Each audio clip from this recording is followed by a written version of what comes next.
जो मेरी Asia cup video viral हुई सी कि मेरे वालिद साहब मैंने पहचान नहीं सकते, सब दोस्तों ने कहा अगर तेरे वालिद बीमार है तू पाकिस्तान क्यों नहीं जाता। मैं तेन की दसा कि मेरे उत्ते पाकिस्तान एक झूठी FIR कटी हुई है।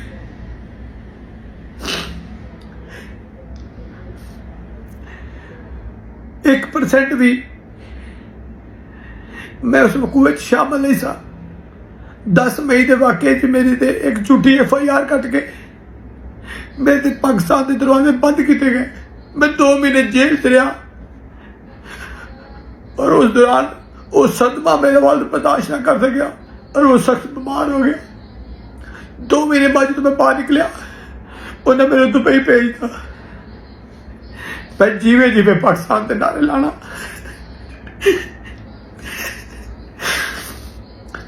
और पाकिस्तान के मेरे लिए सलूक किया गया कि मैं अपने ही वालिद नूं आखिरी दफा मिल नहीं सकिया, उन्होंने कंधा नहीं दे सकिया। मैं इस वजह तो पाकिस्तान नहीं गया। मेरे को पूछो कि तकलीफ जब है कि दर्द च मैं गुजरिया। ला इलाहा इल्लल्लाह मुहम्मद रसूल अल्लाह। मैंने अपने मरे वालिद की कसम, मेरा एक बेटा है, मैनू उन्दी कसम मेरे 9 मई के वाकये नाल कोई तल्लक होवे। मैं 9 मई को कराची सा और 10 मई वाले दिन मैं कजाबी स्टेडियम टीम से वापस जा रही थी।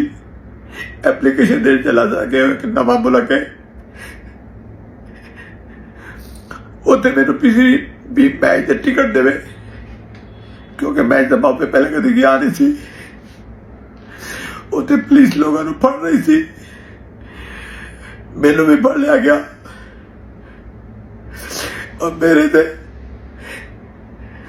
9 या 10 मई वाला वाकया एक FIR पर इन्हें कट्टी हुई थी, वो मेरे से बात दी गई।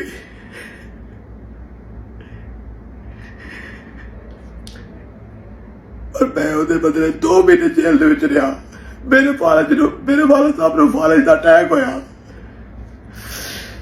मेरी पूरी फैमिली दिलो ख्वार हुई। मैं पाकिस्तान जिंदाबाद कहने वाला बंदा वा, मैं पाकिस्तान के नारे लाने वाला बंदा वा। मेरे से दहशतगर्दी ला दी गई, मेरी फैमिली को मेरी वजह तो तकलीफा बर्दाश्त करिया पिया और वो फालिज दा अटैक कल मेरे वालिद की जान लेके चला गया। मैं कदी ये गल्लां नहीं सी करनियां। मैं एशिया कप विच भी आया ते पाकिस्तान की अजमत दे गीत गाता रहा। मैं अज भी पाकिस्तानी हाँ, मेरी जान पहचान सब पाकिस्तान है। मैं बेगुनाह सी मेरे वालिद को जिन्हें मेरी उंगली फड़ के मैनू चलना सिखाया। मैं आखिरी बारी उन्होंने कंधा नहीं दे सकिया।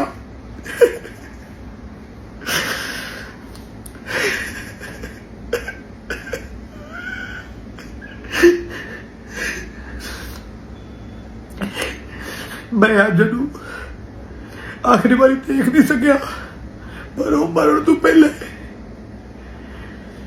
मेनू बुलाना रहा। पर मेरी फैमिली इन्नी डरी हुई, इन्नी खौफ सी, क्या ना आई कि फिर ना फड़िया जाए।